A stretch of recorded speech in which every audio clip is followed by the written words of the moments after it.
아버지의 손이 내 어깨를 거칠게 밀쳤고 병원 퇴원한 지 겨우 사흘째 되는 날이었다. 집에 갈 데 없어? 동생 게임방이 먼저야. 내가 왜 여기서 집만 부려? 그 말에 나는 출산의 고통으로 아직 다 회복되지 않은 몸으로 갓난아기를 안고 길거리에 내쫓겼다. 세상이 무너지는 소리가 들렸지만 그 순간 나는 맹세했다. 이 배신의 대가를 치르게 하리라. 그날 서울의 겨울비가 내리기 시작했다. 나는 비를 맞으며 동생의 게임방 앞을 서성였다. 아버지의 선택은 명백했다. 그의 황제인 막내 아들, 컴퓨터 앞에만 앉아 사는 그 녀석의 방이 내 새 생명의 어머니가 된 몸보다 소중했다. 하지만 그 비밀, 가족의 어두운 그림자가 드러나기 시작한 건 바로 그때부터였다. 나는 김지은이었다. 28살, 평범한 회사원으로 서울의 작은 원룸에서 홀로 살던 나의 결혼은 아니었다. 아이의 아버지는? 그건 나중에 이야기할 일이다. 중요한 건 그날 아버지의 집으로 간 이유였다. 산모수당이 끊기고 임대료가 쌓인 상황에서 가족의 도움을 기대한 게 잘못이었다. 아버지는 은퇴한 공무원, 엄마는 오래전 돌아가셨고 오빠는 결혼해 따로 살았다. 남은 건 동생, 지훈뿐. 하지만 지훈은 가족의 문제아였다. 집에 도착했을 때 아버지는 문을 열자마자 인상을 찌푸렸다. 뭐야, 왜 왔어? 동생 방 청소 중이야. 들어오지 마. 나는 갓난아기 은지를 안고 서 있었다. 아빠, 제발. 며칠만 머물게 해줘요. 회복이 안 돼서 눈물이 고였다. 출산의 후유증으로 다리가 후들거렸다. 그런데 아버지는 코웃음을 치며 말했다. 지훈이가 게임 대회 준비 중이야. 그 방이 제일 중요해. 내가 왜 여기 와서 방해해? 내 인생은 내가 알아서 해. 그 말에 심장이 찢어지는 듯 했다. 지훈이는 23살, 대학도 포기하고 게임에만 빠진 녀석. 매달 용돈으로 수백만 원을 쏟아붓는 아버지의 투자였다.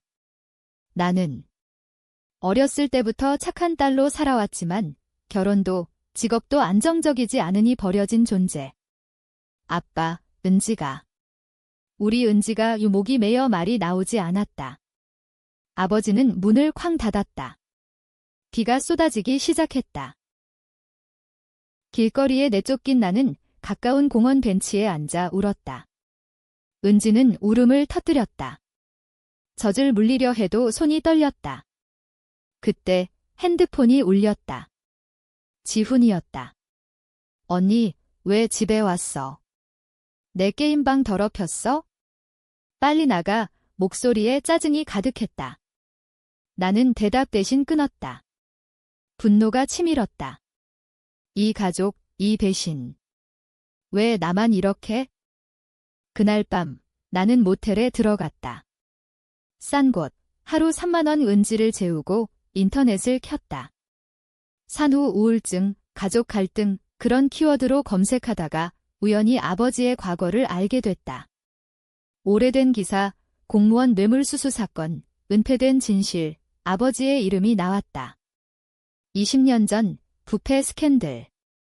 하지만 기소되지 않았다. 누가 대신 죄를 졌을까? 그 누군가는 나의 어머니였다. 엄마는 자살로 끝났다고 했지만 그 뒤에 숨겨진 비밀이었다. 엄마가 아버지의 죄를 대신 짊어지고 정신병원에 갇힌 후 자살한 거였다. 그 사실을 알게 된 순간 모든 게 변했다. 이 가족은 배신의 덩어리였다. 아버지는 엄마를 버렸고 이제 나를 버렸다. 지훈은 그 유산을 이어받아 게으름과 이기심으로 살아갔다. 나는 결심했다. 복수. 하지만 단순한 복수가 아니었다. 그들의 삶을 무너뜨리되 은지에게는 깨끗한 미래를 주는 복수. 한국 사회의 어두운 면 가족주의, 남성 중심, 숨겨진 트라우마를 파헤치며. 다음 날 나는 직장으로 돌아갔다. 출산 휴가 끝 피곤한 몸으로. 상사는 이해해주지 않았다. 엄마 되면 더 열심히 해야지 그 말에 이를 갈았다. 퇴근 후 나는 변호사를 만났다. 산후 피해 상담소에서 추천받은 곳 가족 상속권 포기? 아니, 그건 시작이에요. 아버지의 과거를 파헤쳐 보세요. 변호사는 그렇게 말했다. 나는 자료를 모으기 시작했다. 아버지의 은행 거래, 지훈의 게임 계정, 모든 걸. 지훈의 게임방은 아버지 집 지하에 있었다. 고급 PC, VR 기기, 심지어 불법 배팅 사이트까지. 나는 몰래 아버지 집에 들어가 자료를 훔쳤다. 비밀번호는 여전했다. 엄마 생일. 그 안에서 본 건 충격이었다. 지훈이의 채팅 로그, 아빠 돈으로 베팅했어. 빚 5천만 원. 아버지는 그걸 알면서도 덮었다. 나처럼 가족의 희생양이 되라는 뜻이었다. 복수의 첫걸음은 지훈부터. 나는 그의 게임 아이디를 해킹했다. 아니, 해킹은 아니었다. 친구 중 프로게이머가 도와줬다. 언니, 왜? 물었지만 나는 대답 안 했다. 지훈의 계정에 바이러스를 심었다. 대회 당일 그의 PC가 멈췄다. 스크린에 떠오른 메시지, 내 인생, 게임이 아니야. 지훈은 패배했다. 상금 날아갔고 스폰서 끊겼다. 아버지는 분노했다. 내가 한 짓이야? 지훈이가 울고 있어 전화로 소리쳤다. 나는 차갑게 웃었다. 아빠, 엄마 생각 안 나세요? 나처럼 버려진 엄마의 침묵이 흘렀다. 그날 아버지의 비밀이 조금씩 드러나기 시작했다. 시간이 흘렀다. 은지는 이제 2달, 웃기 시작했다. 그 미소가 내 유일한 빛이었다. 직장은 버티기 힘들었지만 부업으로 프리랜서 작가 일을 시작했다. 주제는 가족 트라우마. 익명으로 블로그에 올리니 조회수가 폭발했다. 댓글, 나도 그래요. 한국 가정의 어둠, 그 속에 내 이야기가 스며들었다. 아버지의 과거를 더 파헤쳤다. 20년 전, 아버지는 부동산 개발 프로젝트에서 뇌물을 받았다. 증거는 엄마의 일기장. 병원에서 몰래 가져온 거였다. 오늘도 남편의 죄를 대신. 아이들 위해 참아야 해. 엄마는 증인을 사서 자신을 범인으로 몰았다. 결과. 엄마는 정신과에, 아버지는 승진. 지훈은 그 승진 상금으로 태어났다. 나는 그 일기장을 복사해 익명으로 언론에 보냈다. 제목, 은폐된 공무원 부패, 가족 희생의 비극. 기사가 터졌다. JTBC 뉴스에서 다뤘다. 과거 사건 재조명, 피해자 가족 증언, 아버지의 이름이 실렸다. 그는 당황했다. 전화, 지은아, 내가. 왜? 나는 대답했다. 아빠가 시작했어요. 나를 버린 데가? 지훈은 더 추악했다. 게임 패배 후 그는 클럽으로 도피했다. 술, 마약, 아버지의 돈으로. 나는 그의 위치를 추적했다. SNS 스토킹. 대구 클럽에서 만난 여자, 그 여자가 지훈의 비밀을 불었다. 그놈, 아빠 돈으로 빚 갚고 있어? 게다가 불법 도박 사이트 운영, 이 증거 사진을 받았다. 나는 경찰에 제보했다. 익명으로. 경찰이 들이닥친 날, 지훈은 체포됐다. 언니. 이게 다 내 짓이야. 소리쳤지만 증거는 확실했다. 아버지는 변호사를 고용했다. 비용. 은퇴연금 털어서. 나는 그걸 알면서도 웃었다. 동생 게임방이 먼저라는 말, 이제 현실이 됐다. 지훈의 방은 압수수색으로 엉망. 하지만 복수는 여기서 끝나지 않았다. 아버지의 반격이 왔다. 그는 나의 과거를 파헤쳤다. 은지의 아버지 내 전 남친, 회사 상사였다. 불륜 스캔들. 아버지는 그걸 SNS에 유포했다. 딸의 추잡한 삶, 이게 가족이야. 댓글 폭주. 나는 직장에서 쫓겨날 뻔했다. 상사, 이미야, 내 인생 복잡하네. 분노가 다시 타올랐다. 나는 반격했다. 아버지의 은행 계좌를 해킹당이 은행 직원 친구가 도왔다. 부패 수수료로 쌓인 돈, 세금 체납 국세청에 제보. 아버지의 집이 압류 위기에 처했다. 그는 울며 찾아왔다. 지은아, 용서해. 지훈이 풀려나야 해 무릎 꿇었다. 그 모습, 엄마의 일기 속 아버지와 같았다. 이기적이고 약함. 나는 문을 닫았다. 아빠, 이제 알겠어요. 배신의 맛 하지만 속으로는 갈등했다. 이게 정말 복수인가? 은지가 잘할 가족이 사라지는 거잖아. 한국 사회의 압박 혈연의 무게가 나를 짓눌렀다. 서울의 여름, 더위가 사람을 미치게 했다. 은지는 이제 걷기 시작했다. 나는 새 아파트로 이사했다. 작은 원룸, 하지만 우리 둘이었다. 블로그는 책으로 출간됐다. 제목, 버려진 딸의 고백. 베스트셀러. 인터뷰 요청이 쏟아졌다. 가족 배신에 대한 이야기, 너무 현실적이에요. 기자들이 말했다. 나는 미소 지었다. 그 안에 숨긴 복수의 맛. 아버지는 무너졌다. 지훈은 감방에서 6개월. 출소 후 재활소로. 아버지는 홀로 살았다. 하지만 그는 포기하지 않았다. 변호사를 통해 소송을 걸었다. 명예훼손.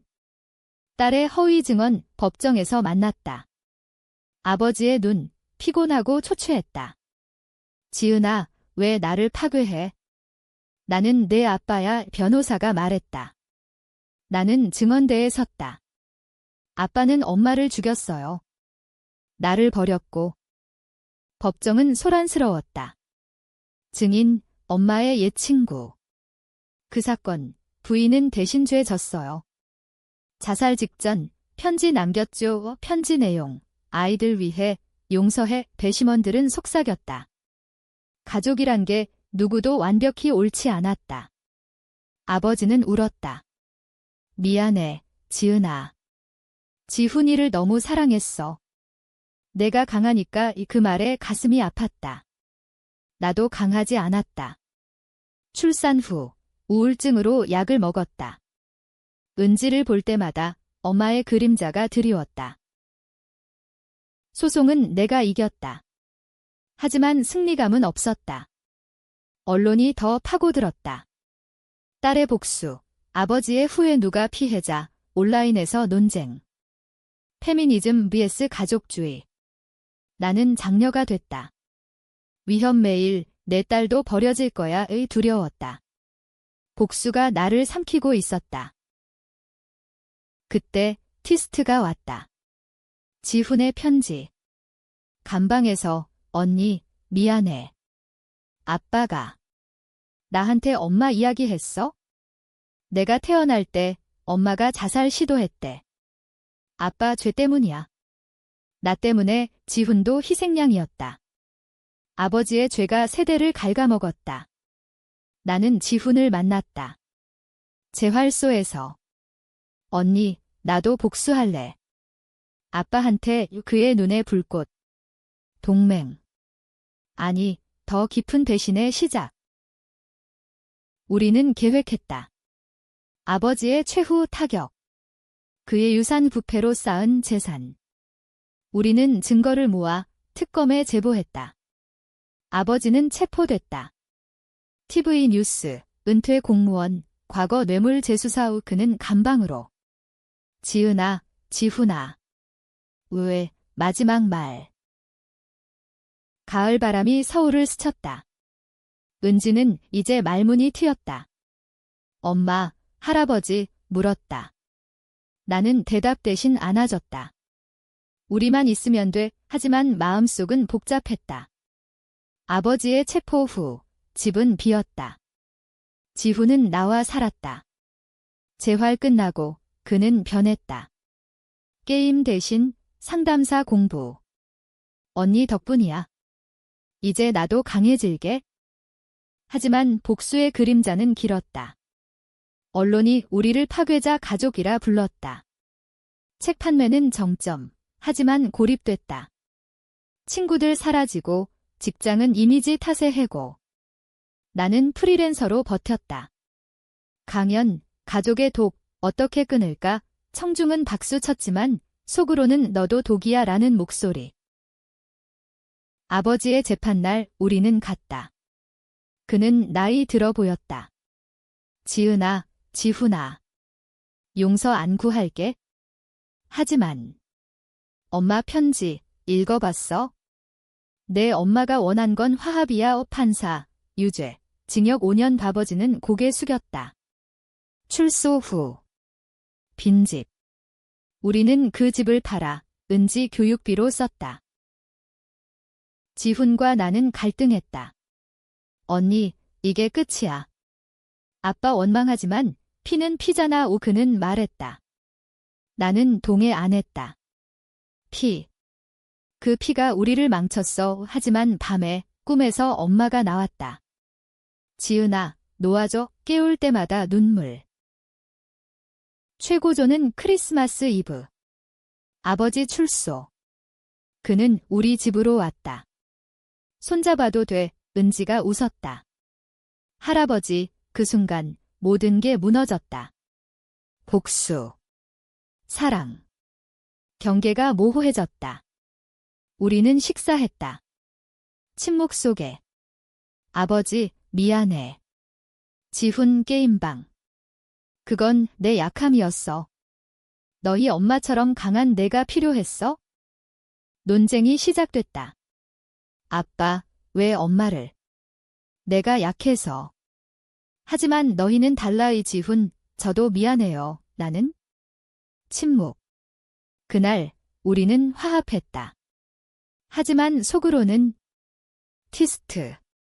나는 몰래 아버지의 마지막 비밀을 알았다. 엄마 자살. 아니, 아버지가 도왔다는 증언. 병원 기록. 최후의 배신.